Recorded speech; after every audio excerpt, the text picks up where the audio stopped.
it's not the matter how they win; it's that they won, right? Yeah, they don't ask you how you win. They ask you if you won or not. The points at the end of the season, I guess, count, right? Right. Something, I something, mean, just something. seriously, welcome to this edition of Teal.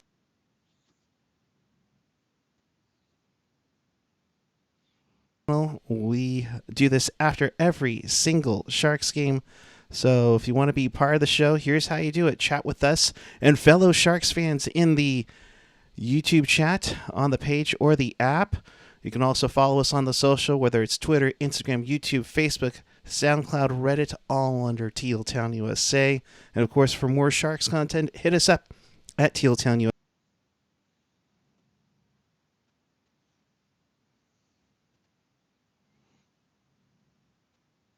Yeah, I'm in stealth mode so that people can't see that I'm a Sharks fan.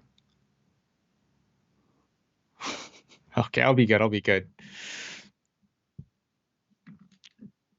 No.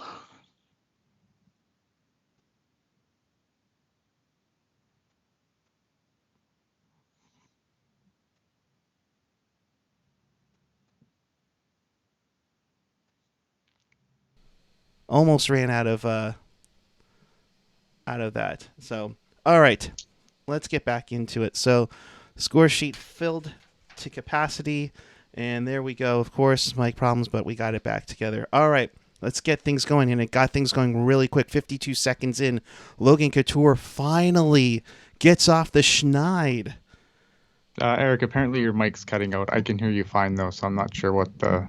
I'm not sure where we're getting at, but hopefully, hopefully something. I don't know what the hell's going on here. You talk about the opening goal. Oh man, I don't even remember the opening goal. There's so much terrible that came after. Damn, I don't remember the opening goal. Now put me on the spot. Say nice things. How about What that? was? 52 No, seconds in. I don't even remember the opening goal. I gotta go see who scored it. There's so You, many goals in this game; they all Log- kind of blur together at this point. Logan Couture, gets a second. I think my mic's okay now. This is the worst podcast ever No, it isn't. No, it isn't. in the history of ever. Don't encourage them. Okay, well, Couture I gets try and figure out who the hell scored the goal. the One thing, Couture. No, it's I'll Couture. just say something worthwhile saying. You know what, the first period. Talk about the first period before without actually looking at the goals, just because I can't remember who scored the first one. I really like. There's a lot of things you really liked in that first period. There was the fact that there was something that I really enjoyed about that first period was that whenever the Sharks did have pressure on goal, I thought Jones did look a little squirrely early on, but the defense did a really, really good job of clearing rebounds, which is something the Sharks have just been atrocious at this season. Like, Yeah. you get a shot on goal and then it turns into 3 shots on goal or 4 shots on goal or 5 shots on goal. Like, it's just ridiculous. So the fact that they were able um, to do that the way they were able to defend in that first period, I thought was great. Like, there was the first period of this game, they were really doing a lot of things really well. And some people were tweeting at me like, well, what do you think? Like, is this for real? And I'm like, well, yeah, I'm cautiously optimistic, but it's the Minnesota Wild, Right. right? Like, okay, so Logan Couture's So, goal from Kane, yeah, that was it, nice. and just jumping off the NBC crew was isolating him tonight because he had a mic on. But I love how they had him isolated there to when he's jumping off the bench, just jumps right into the play. So that was at sixth time out of 17 games that the Sharks get their first goal of the game. Thank goodness for that. They were 3-1-1 when they score first entering tonight, and things kept going. Just about 5 minutes later, Timo Meyer gets his first goal in a while. That wasn't an empty netter. His fourth from Hertl and Erik Carlson. 2-0 Sharks. Timo, yeah, he had an empty netter to finish off the game the other night, but finally some timely goals from Timo. Yeah, Timo Meyer, like the Sharks got like I said, you go in the first period of this game and And there's like so many positives you can take from it. You got guys that Right. have, kind of been on the schneid, kind of got off the schneid. It was, Timo Meyer being another perfect example of that, like just another really pretty goal. Um, just, and it was good. Like you saw, it was good. Good analysis, Ian. Like it was, you were seeing a lot of the things that you wanted to, you really wanted to see from this team offensively, click, click, bang, a lot of good bang, bang plays, a lot of good passing and just general competency that we're just not used to seeing from this team, Right. especially on the offensive side of the puck. I thought that they did a lot of, they made Stalock, do a lot of trying to move left to right, which I thought definitely something that he struggled with when he was here. Um, the back, it's just a plain jersey. I'm terrible at things. Yeah. Skylar Green asking what's on the back of his jersey, and so far nothing. Nothing. It's blank. Yeah. So that makes it 2-0 for the Sharks. They get into a little bit of a penalty trouble at 11:42 with Gambrell going off for hooking. Minnesota's power play doesn't do anything, Hmm. so that keeps getting the Sharks going. And then at 16:40, Marcus Sorensen with just the tip gets his third of the season. Marleau and Couture to make it 3-0 there. A lot of guys that have been struggling: Couture, Meyer, Sorensen, getting off the schneid tonight against former Shark Alex Stalock.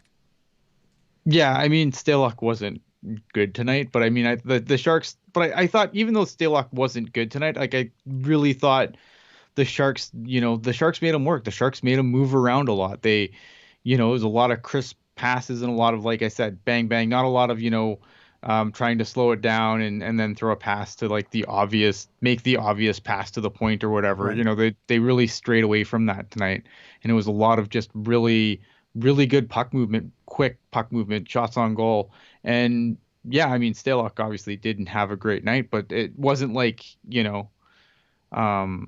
they didn't make him Yeah.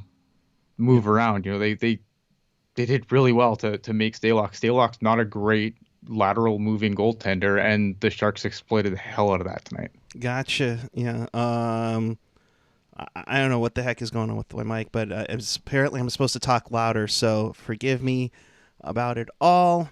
Uh, we'll get to this during the wraparound. Many of players released from the Sharks seem to thrive once they leave. Hashtag post Teal syndrome. All Well, right, I'm assuming we're talking about Donskoy there. I believe so. He had a hat trick tonight, but we'll get to that in the wraparound in just a jiffy. Meanwhile, a guy that returned last game gets on the score sheet this game with a great tic tac goal, as Chris Hmm. Cuthbert would say up on TSN. At 18:32, Radim Shimmick bangs one in from the slot from Hertl and Meyer.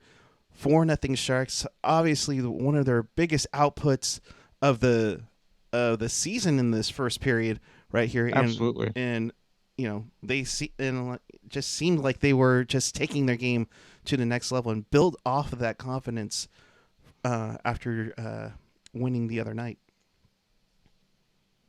Yeah, I mean, Shimmick coming back, you saw a lot of things like that Shimmick does really well. A lot of those rebounds that did, that got batted away, that was Radim Shimmick. Um, he's a physical guy. I like the way he plays. He's physical. He's hard to move off the puck, and that was just a situation where he was just in the right place, right time. He has a decent shot on him. Because it's funny because when we first signed Shimmick, I thought this is a guy like the shot I kind of likened him not completely to Tim Heat because I think his defensive acumen is much better, obviously, but Right. it's the shot that always impressed me about Radim Shimmick to start, and you saw that tonight on that shot on goal because he just hammered it in.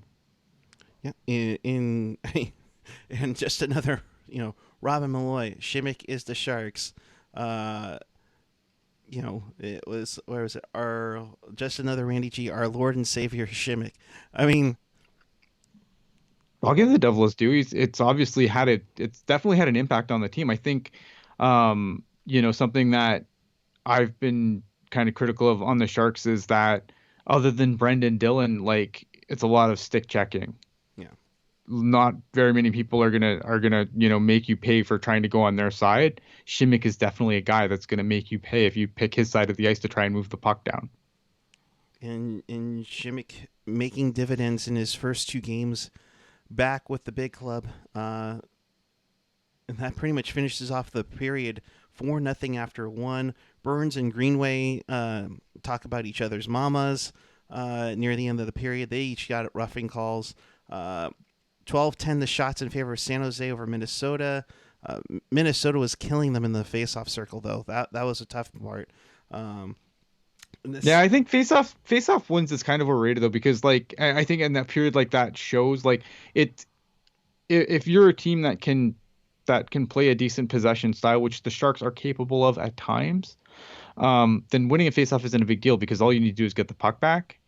Um, and I'm not saying like that, winning faceoffs is just completely useless. Like obviously it's helpful, but you can overcome faceoffs if you can get the puck back quickly enough and then not give it up. Yeah, and and you almost kind of like playing behind a little bit when you're when you just lose the face-off draw, in my mind at least.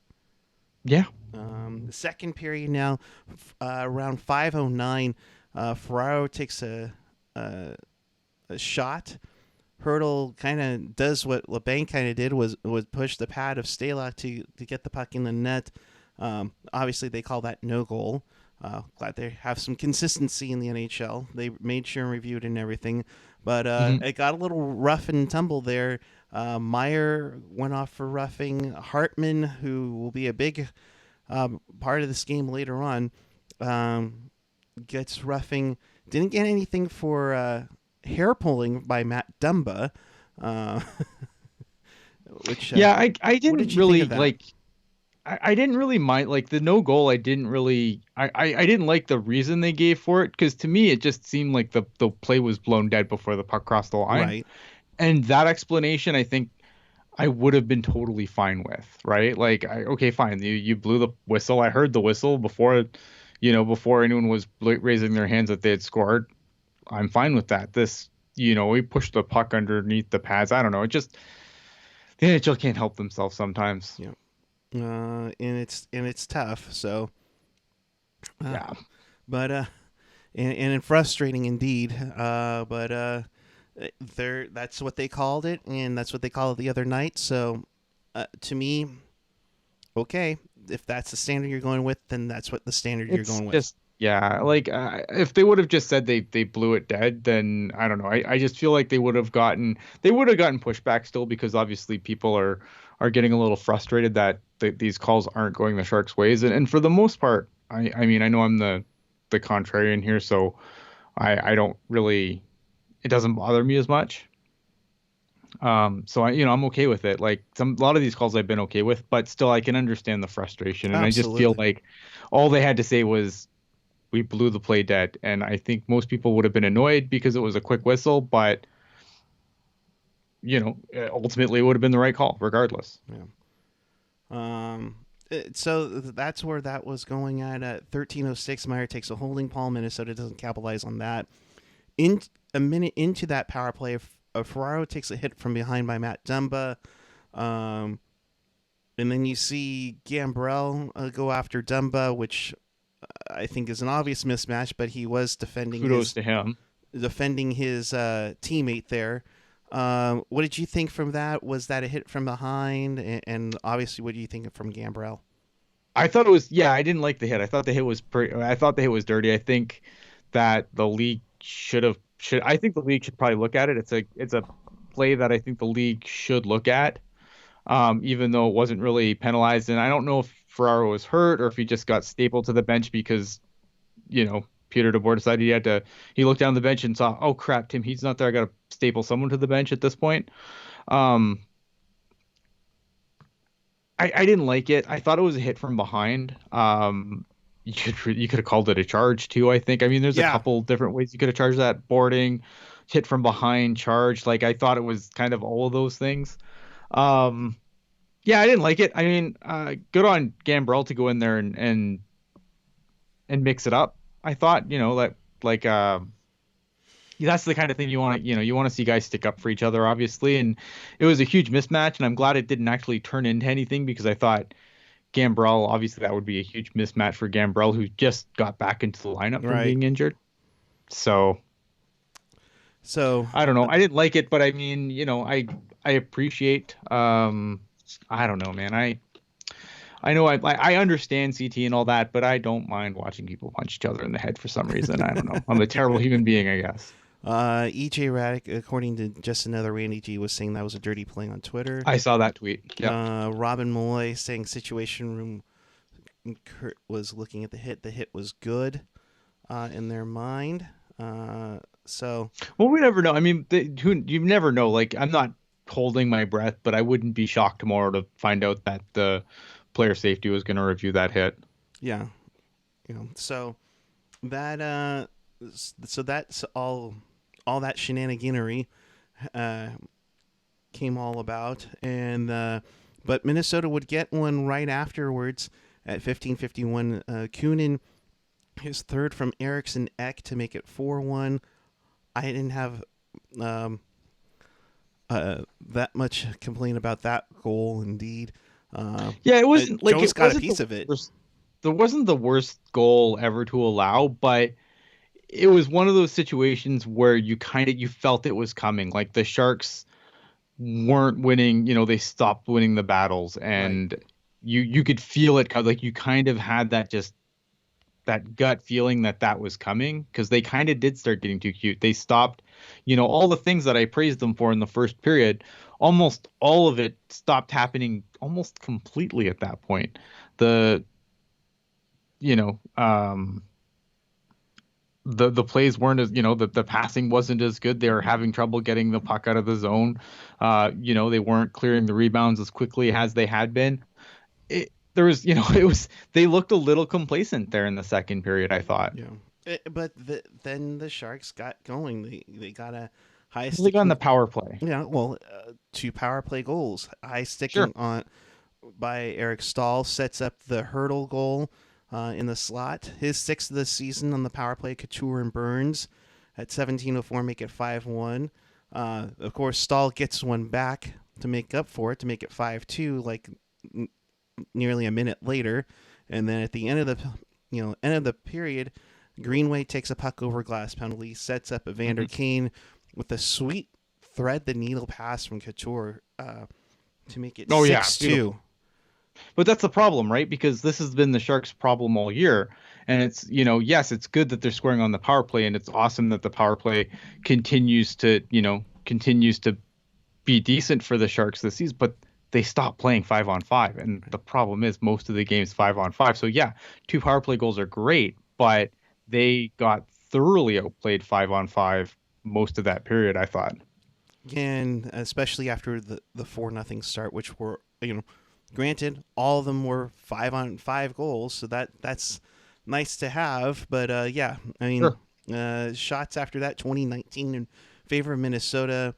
Sharks were the gun 2-for-2 on the power play. Still, Minnesota was dominating the faceoff 64-36. Mm-hmm. Jerry F in the chat. I gotta bring this up because everybody's laughing about Mm-hmm. it. Pink Boudreaux is like Santa's evil shaven stepbrother.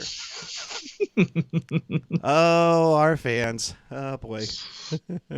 Proud Hedrick says the Sharks came pretty close to the bed again, but luckily Jones was able to save it again. He should play goalie more often. Uh, you know, so well, I mean, it's one of those things that you just it's one of those things because then the third period happened, and boy howdy, I was ready to lose my mind. 8:07, Hunt from Kunin makes it 6-3 Minnesota. A minute 14 later, Donato, his first of the season from Stahl, makes it 6-4 Sharks. Erik Carlson would break his stick after the goal on that one. Yeah, it wasn't a great, like Erik Carlson, who I thought, like again, like everyone else, who a lot of the game I thought he made a lot of nice plays, but that clearing attempt was pretty soft on his part, and I probably would have broke my stick if I did that too. I, Like that play specifically, not great for Erik Carlson, but man, Jones needs to make a damn save. yeah, and that's one. I mean, but again, Carlson had a great night. I thought. I thought at least just another Randy G. Um, can we stop at the second? We can't I really do could. that. I mean, we could, but Sharks win 6-2. Yes, that sounds a lot better than the That eventual. sounded a lot better. But so Donato makes it 6-4, and then the whole more shenanigans happen. Kane and Hartman kind of tussle each other, share cross checks. Kane throws a cross check, then Hartman does a two-hander to the back of the leg. Um, Kane goes down in pain. Obviously, he hit the nerve right in the spot. Yeah, I mean that's Charlie Horse Stinger. Take your pick. I mean it's I don't think. I mean, the good thing is it's probably not going to be something like I thought. Even when he got back on the ice, he looked still a little skating a little stiff. But I don't think this is going to be a thing that's going to ail him long term. I think I'm hoping, just because of the fact that they put him back out there. I hope like they don't do an MRI tomorrow and find out, he's torn something or whatever. But just a just a dirty play. And then I don't know. I hate when people play dirty and then they go like all smug to the penalty box like they're the best. Well, yeah, and he had this big old smile on his face. But here's the other thing: as they come back from commercial, you see the officials going to Toronto, and I think this is and tell me if I'm wrong, Ian, but this is the first time we see Yeah. the new rule in place where they review the 5-minute major. Mhm. I mean, obviously Boudreaux was upset about it, but man, if they change that into a 2-minute minor, I I would have lost my. Oh, yeah, that would have. I mean, we'd be going ballistic right now. No, I mean that that was pretty cut and dry for me. It was an obvious slash, but it wasn't, but it was an obvious slash, but it was an obvious like it's not like, oh, you're in a puck battle and you accidentally, whack a guy in the hands while you're trying to get the puck. Like that was just malicious and dirty, and it should have been 5 minutes. And I'm not surprised that it stayed a 5-minute major, with the second look. Yeah, and so we'll see if he gets a fine or suspension. Do you think he gets I'm anything? thinking, I tweeted that it's probably a fine, but I am terrible at the wheel of justice Yeah. in the NHL. I think it's probably a fine. I don't know Hartman's history though.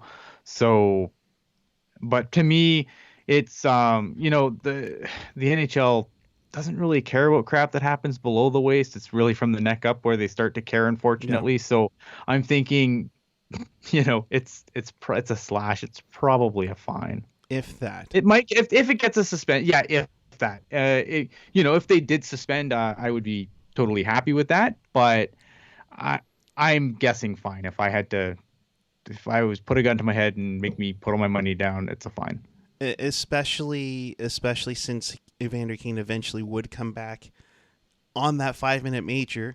Skylar's saying that on the post game, they're saying Evander King got a shot back of his knee. He expects a big Yeah. bruise tomorrow morning.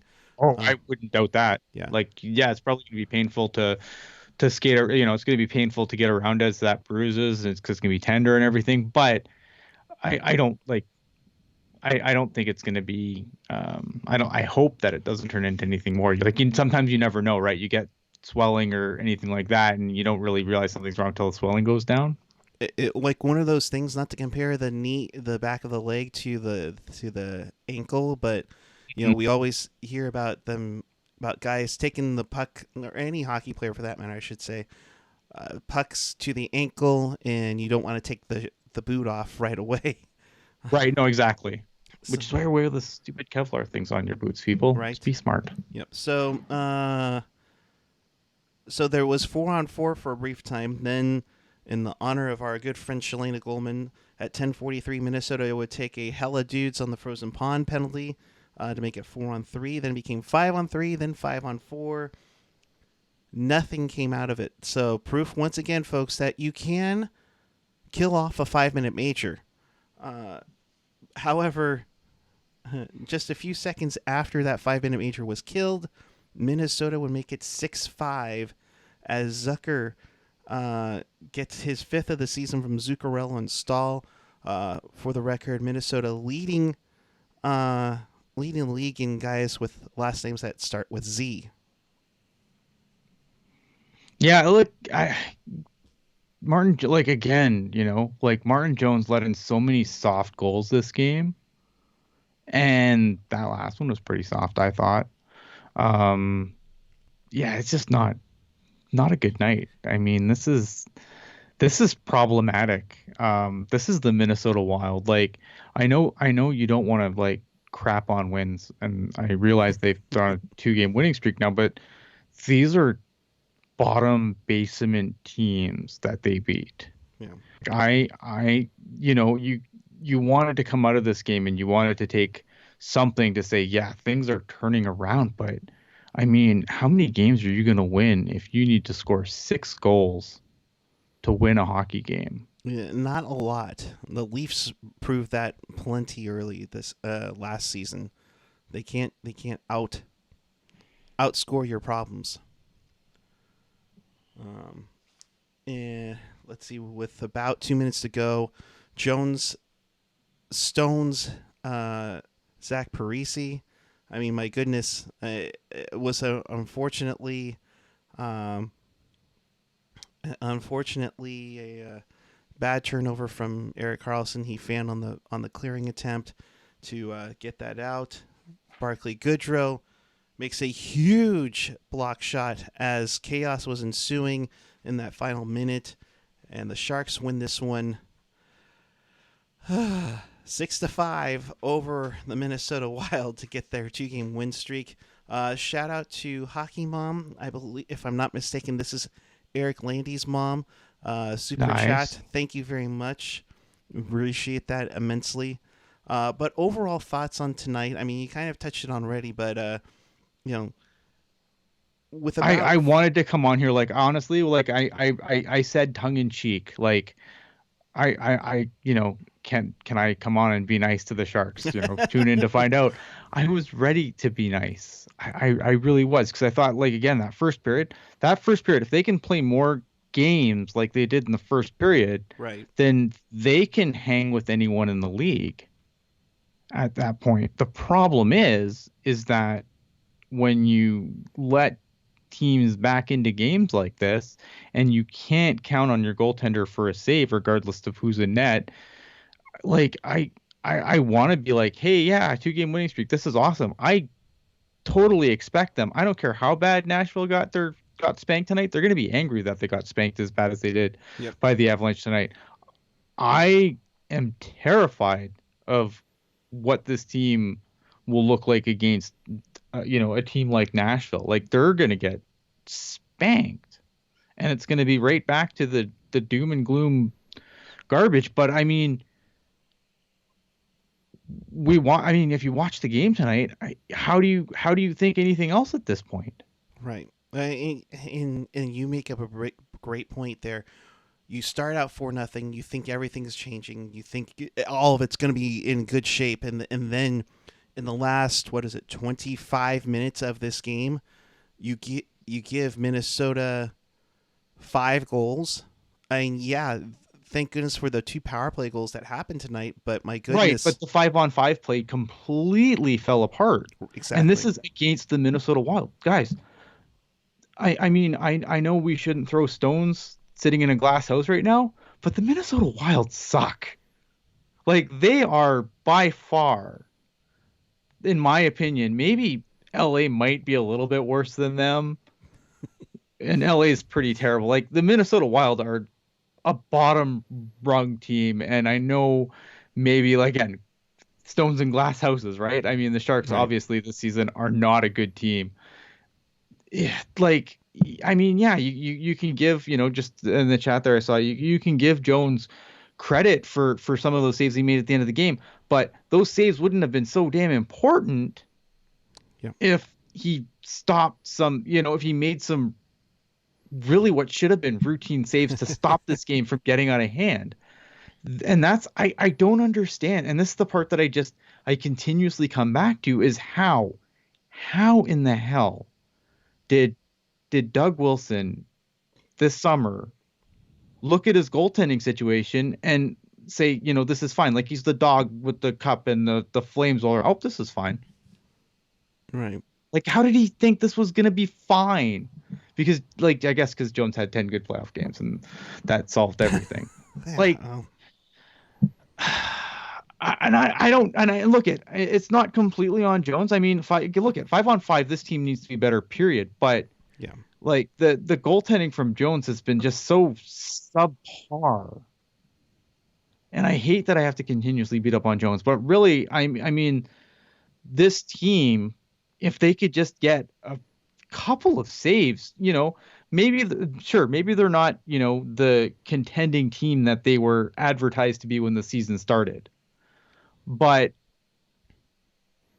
at least they could be a middle of the pack team, and that's something, I guess. I mean, you don't have I'd rather them be a middle of the pack team. They don't have their first round pick. Right. Like, I'm really, if we go to the draft lottery and the Sharks, logo comes up as the first overall pick. No.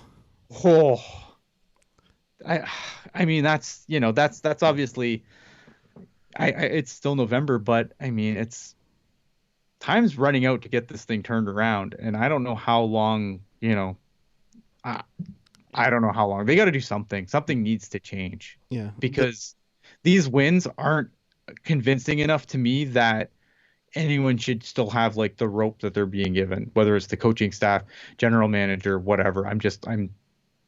This team is broken top to bottom, in my opinion. That Ian rant was brought to you by just another Randy G with a super chat donation, who said, "Bring on the tough love truths, Ian." So Randy G, I hope that was money well spent for you. Skylar is also saying, so basically, Ian Reid, this game was a Sharks season in a nutshell. Yeah, I mean, it was really indicative of what we've been talking about this whole season so far. Doing these shows, like, yeah, it was a really good first period, and like I said, there's a lot of things to really like, but the last two periods was just more of the same. Yeah. EK just tweeted, "We made it entertaining, but a good team win." Yeah, I mean, at least Evander Kane has a job lined up for him on the post game after he's done playing. Yeah. And not to get all hypothetical here, but I mean, I think this was going in our heads. If the Sharks had lost 7-6 in OT tonight, would DeBoer be gone tomorrow morning? DeBoer should have been gone last week. But yeah, I think if the Sharks lost that game in overtime and they go down and they lose, then I cannot imagine something not changing. Like, I don't know. I mean, someone's got to step in here. If Doug Wilson's not going to step in, then Hasselplattner has to step in. Someone has to do something, because this status quo, because it pretty much is. It's still the status quo, right? Like, right. I thought the period that I watched the play Chicago, and I didn't watch the last two periods in Chicago, unfortunately, because I had to work really early, and I've decided this season, especially with the team playing how they are, I'm not doing 4-hour sleep nights to watch this team play and then go to work at 7:00 in the morning. Like, to hell with that. Lucky you. Like, lucky you. Well, that's like a 4-hour. Yeah, it's like a 4-hour sleep night. It's not good. It's not healthy. But this is kind of the same thing I kind of felt from what I got from people talking about the Chicago game. Yeah, they had a good first half of the game, and then they almost coughed it up in the end. 2 points is great. 2 points matters for sure. But I just feel like when you're playing bottom rung teams, like, I don't know what positive I can take from this that says this is turning around. Like, that's the problem. And that's really the problem, right? Like, I want I want to believe in this team, and I want to believe that they're turning around. But even when things were going well, people ask me, "Oh, well, you think things are around?" Well, I'm like, I'm cautiously optimistic at this point, but it's still the Wild. Right. And that's the frustrating part. Only 28. The sad thing is, all Jones has to do is be average, and everything will be fine. Shake my head. Patrick Yeah. Tyler saying if they could get just league average goaltending, they'd probably be 881, 971 now. Yeah, I mean, look at league average goaltending is what, 950, like somewhere around the 915 range. The Sharks are like what, 25 points below that at this point, probably. Yeah, like 0.25 below. exactly. Like Jones has got to be somewhere close to 800 at this point. Tonight he was an 808 save percentage. 808. What's his? I wonder what his overall is at this His point. overall. Let me pull that up. Sure. It can't be that great. Like it's. Oh, Martin Jones. Why do you do this to me? I don't know if this is updated yet from NHL.com, but 889 with a 3.38 goals against average.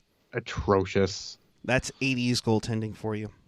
It's atrocious. It's absolutely atrocious. Like, I agree. No, but I 100% agree though. Like, if they got league average goaltending, like you can do good things with league average goal. You can win games with league average goaltending. You could win games you shouldn't win with league average goaltending.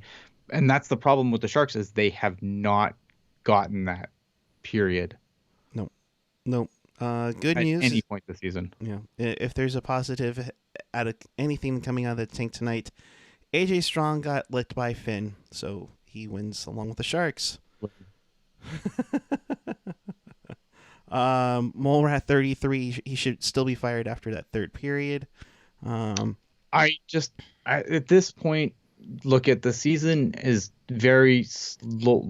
Actually, I shouldn't even say slowly at this point. It's very quickly getting pissed away. I don't know. I wish I could find a better way to say that. But at this point, I don't understand why there hasn't been a coaching change yet. Because even in their wins, they haven't been great.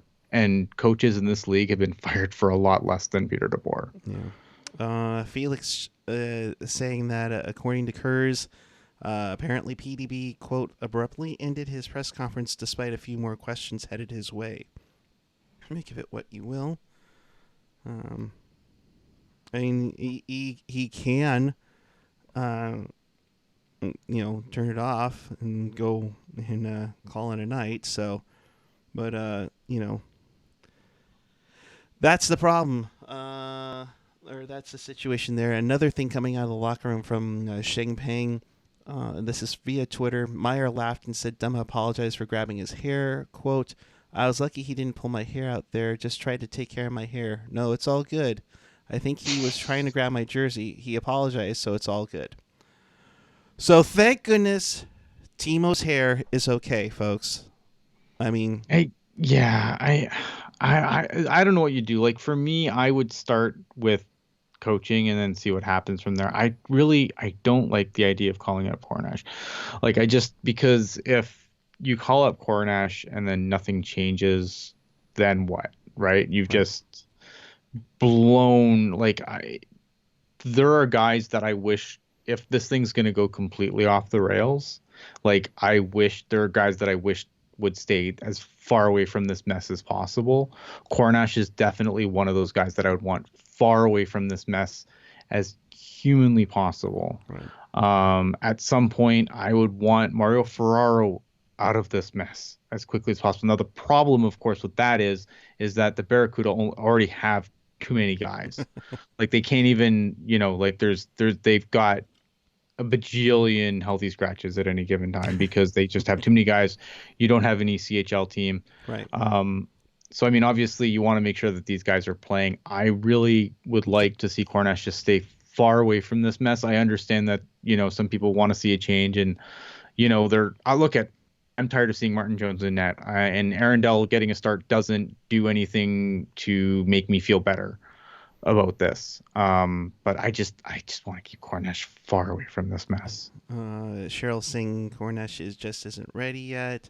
You know, Hot Wheels 84. Oh, if you were to put some percentages on there, odds that you would see Cornash sometime this season.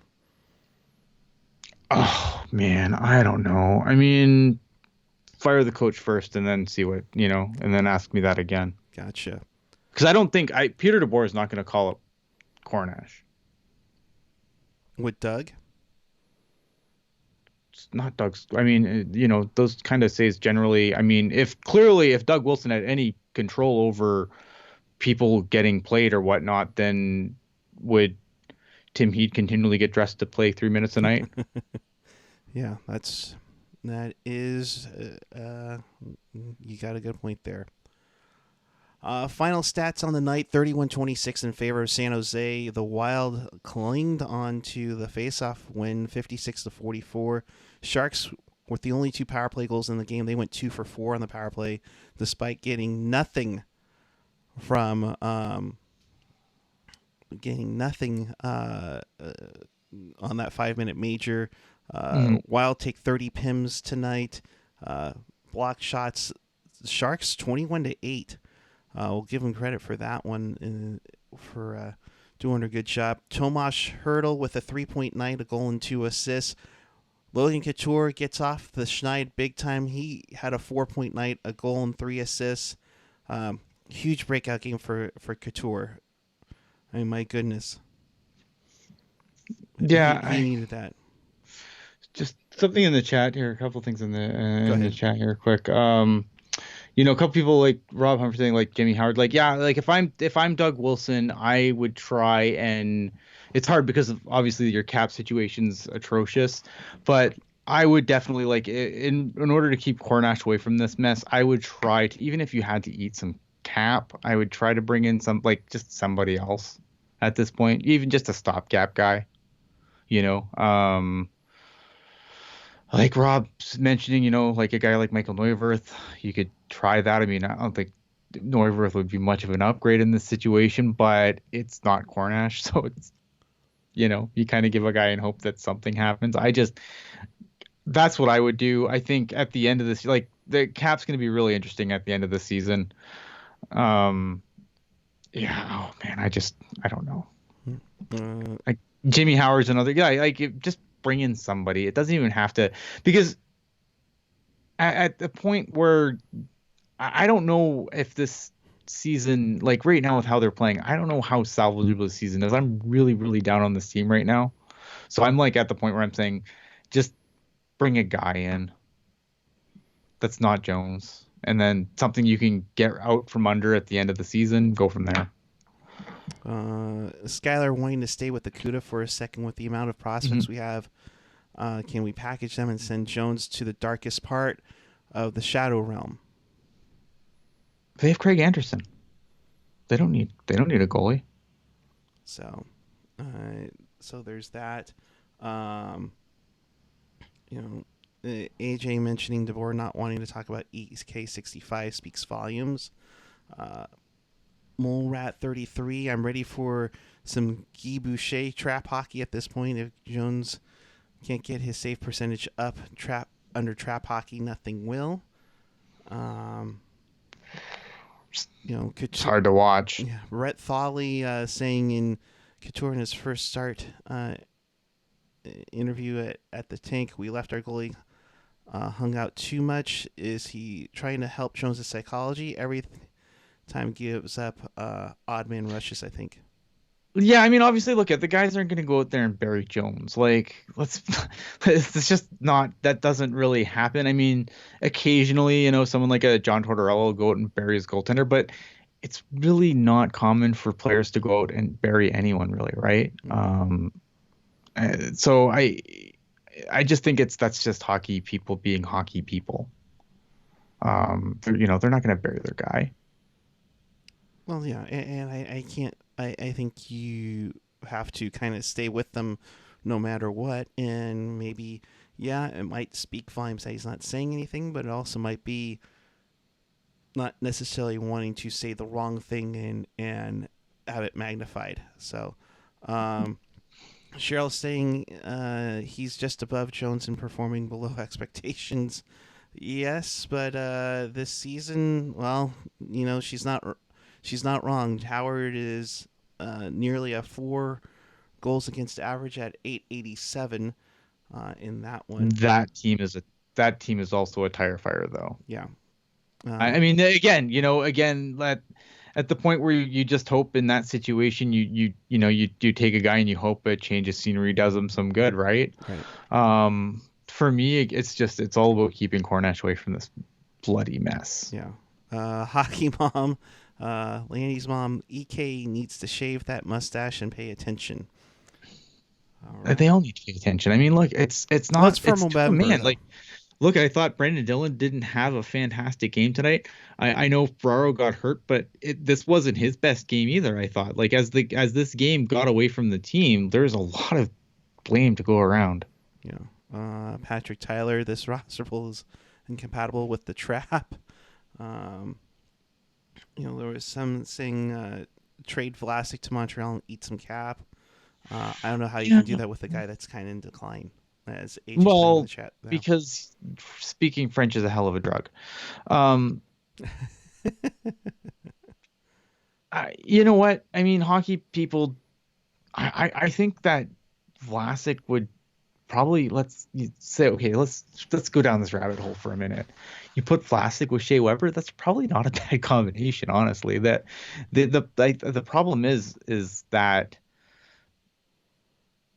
none of the like a lot of the right shot guys don't really complement Vlasic that well. I'm not saying Vlasic's been good. I'm not trying to say Vlasic is, but I feel like some of the right side guys don't really like you can put like I don't like a lot of people clamor for the Carlson Vlasic because the underlying numbers are good, but that's that goes back to what I said before. For me, that's a whole lot of stick checking, not a lot of moving the body. Vlasic's not a guy that putting a guy like Vlasic with a guy like Shea Weber who has no problem running people over and being more physical, then I think that complements him really well. I feel like when Vlasic and Carlson are on the ice together, and unless they can get that nice stick check and then they get that good first pass out, but if they have to grind it out in the zone, like they don't do it very well, in my humble opinion. Right. Fnatic, Teal Bleeder, Jones, and EK65 need to go. There has to be some team dumb enough to take their contracts. We're never going to finals with this laughable D. Well, I mean, finals, hell, we're not even going to the playoffs at this point. Shoeshine, Carlson's getting way too much flack. He's being put out there for too many mistakes on a new trouser snake. Okay. He's been doing some good work, nice plays until the third tonight. And we look, I thought he played a great. I thought for the most part he played a great game. It's just unfortunate that the one gaff where he broke his stick. I mean, that was a bad play, and obviously he showed the frustration with his play. It was a soft exit out. I am not on this Carlson crucifixion train, so you don't have to tell me. Right, and of course, a lot of that comes from he's the new guy with the new contract. I think we dealt with this especially when Burns signed his 8-year contract. It's possible that Burns got some flack early on with his deal, and let's be honest, when his deal was kicked in, it was tight for the cap. Mm-hmm. Oh, look who wants to chime in.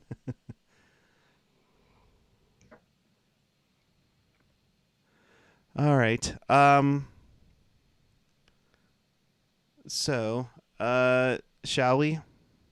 Yeah. Yep. All right. Let's let me get him. Let me get him, guys. Give us 1 second.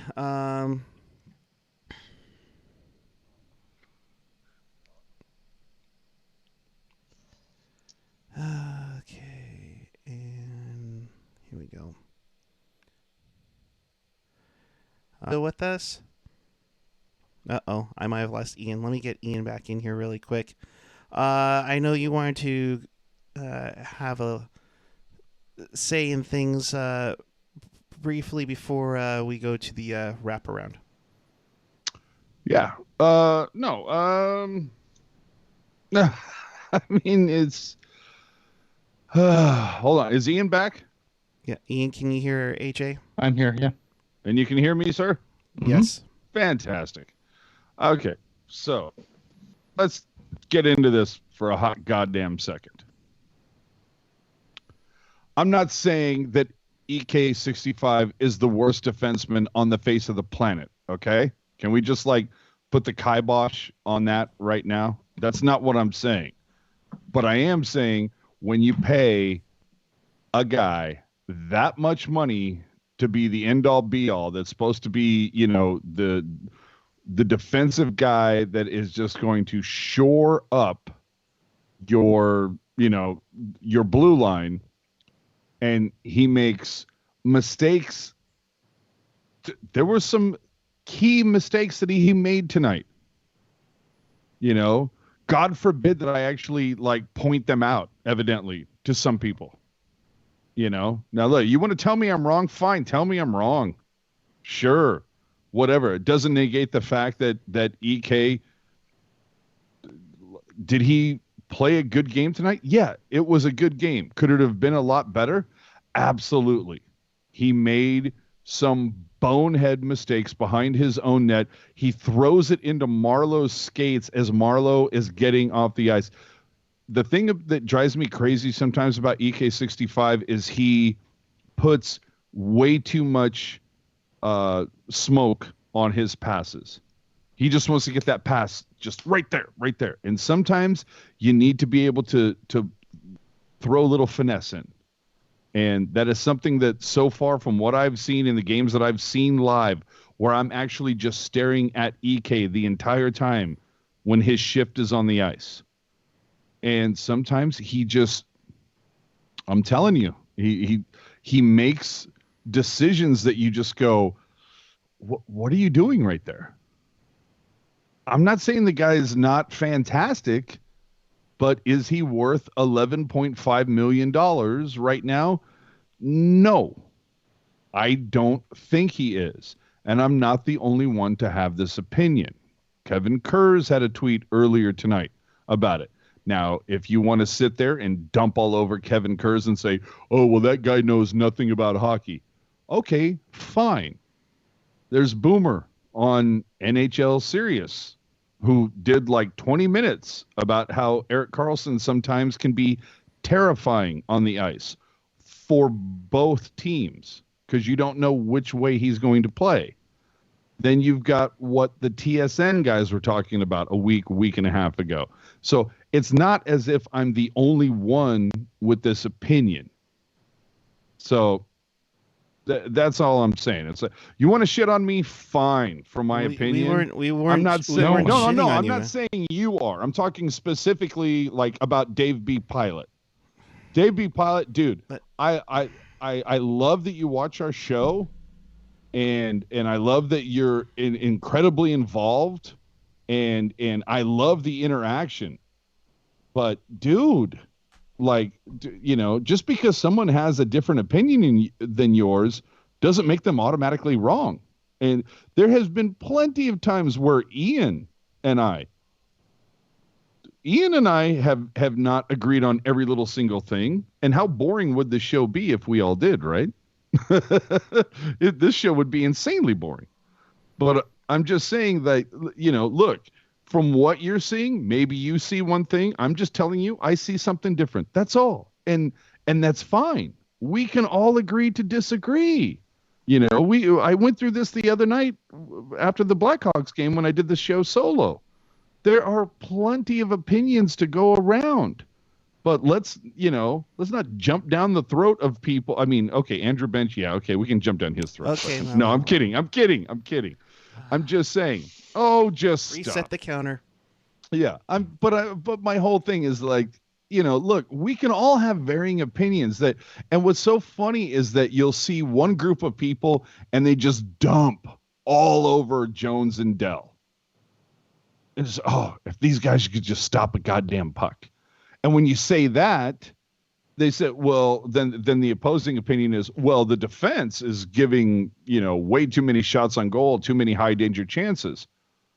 Well, okay, so it's the defense's fault, not Jones's fault. Oh no, it's still Jones's fault, but it's not just that. It's just everybody has the scab that they like to pick, and I'm sorry. For me, I expect, and maybe this is just too much, for me.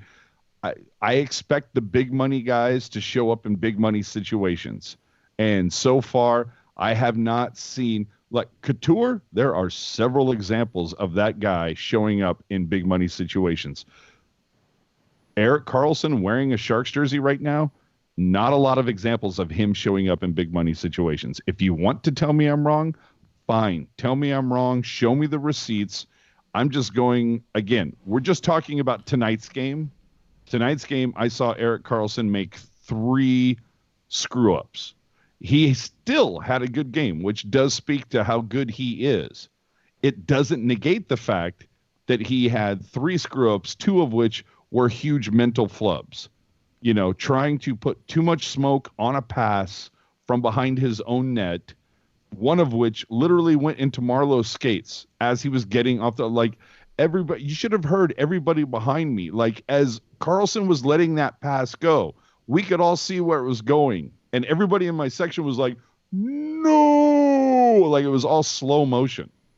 And it's like, why did you, I understand you want to get the puck up. You want to get it out. You want to get it going, but situational awareness. Okay. I'm done. Hey, dude, right here, Finn licked my face. Just saying. All right. Okay. You good, AJ? No, I'm fine. Okay. It's just, when I hear, when I'm catching too much crap because my opinion might differ with someone else's, it's just, dude. That's what makes this we can all have different opinions, and that's all fine. There are plenty of times where Ian thought I was a fucking Nimrod, but it's fine. Well, there goes the swear jar for tonight. Well, what do you I think already. Did you? Ian, am I wrong? Yeah, no, we've had disagreements before, for sure. This is all I'm saying. No, listen to him. We've had disagreements. No, there's been times when Ian's like, AJ has no idea what the hell he's talking about. And with that, it's time, I think, for sure. Have the goddamn common courtesy to give him a reach around.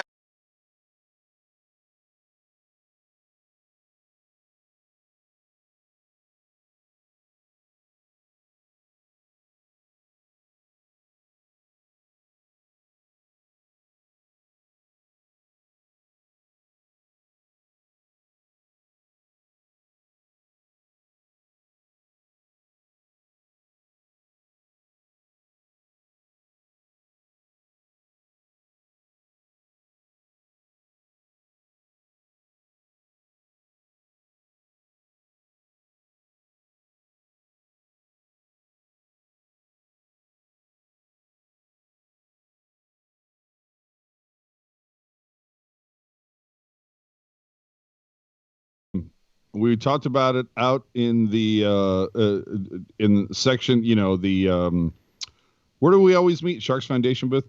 We talked about it. There was a team who scored 8 goals tonight. Who was that? Colorado. There you go. Why is the screen black? It's back now. It's back. I don't know what you're really. Talking. Yeah. I have a black screen on my end, but okay. In Philly, the Flyers win in overtime 3-2 over Montreal. Sean Couturier, 55 seconds in. Hurricanes lose 4-2. No storm surge in that one. The Kings over the Senators 3-2. Pajot with the overtime winner beats the LA Kings. In Chicago, the Blackhawks all over the Canucks 5-2 in that one. Looks like DeBrincat, Shaw, Kane, Camp, Saad, all 5 different goal scorers. That one. Colorado wins 9-4 over the Nashville Predators. Let me ask you a question. Go ahead. Did Donskoy have a hattie? Jonas Donskoy with a hat trick. He did have a hat trick. Okay, so of course let's doff of the cap to all of the people that will now come on Twitter and say the Sharks should have kept Donskoy. Doff of the cap to you. So there's that. At $4 million, we would have lost our minds on this. That's no, you know If what, we had Ian? kept Donskoy at that price, we would have lost our minds. That's right. You got a good point there. $4 mil for a guy who went on a 4-month schneid. No thanks. Calgary wins 5-2. In this one, Johnny Gaudreau had his 5th of the season. Jack Hughes gets his 4th. Gusev gets his 4th as well for the Devils in a losing cast. The Desert Dogs lose 3-2 to the Neon Buggers. Former Shark Gus Nyquist gets his 3rd of the season in that one. And, of course, the Sharks win 6-5 over the Minnesota Wild. That gets you caught up on everything. So, Sharks win. I'm still blown away by tonight. Like, especially after Chicago. You know, it's a 3-0 lead. You try everything you do to piss it away, and then tonight, almost the same. But the one thing, and I know you guys already talked about it, but I'm telling you, watching it in person, that tic-tac-toe, do-si-do for Shimmick's goal. Wow, was that fun to watch live? That was a nice, sweet goal. It was really nice, sweet. for sure. So, it's gorgeous. All right. Well, in case you missed anything or want to watch this again, check us out on tealtownusa.com or your favorite podcatcher. We'll be back with you on Saturday night as the Sharks will take on the Nashville Predators in that one. AJ, your final thoughts on where the people can find you? Oh, AJ Strong on all the social media. Oh, no, I'm sorry. AJ_Strong on all the social media channels that there are. And New Pucknologist Sunday night. All righty. Ian, good sir, thank you for joining me this evening. Yeah. Your final thoughts on where the people can find you? We are definitely not out of the woods yet. At Ian Blogs Hockey on the Twitter machine. All righty. And you had a TTG the other night? Yeah, we did one on Sunday, I think. Gotcha. And this week's flown by. And you know what? I just want to say this is the first time I've ever, I should say, not witnessed, obviously, but listened to a TTG on Discord. It's really cool, man. If you guys get the opportunity, check that out because it's a lot of fun. Yeah, it's a good time. All Yeah. right. I'm at PuckGuy14 on the Twitter and the Instagram. Again, we'll be back with you Saturday following Sharks and Predators, and hopefully they can make it 3 straight and look a little bit better than they did. So that'll do it for this one, folks. Hit that subscribe button.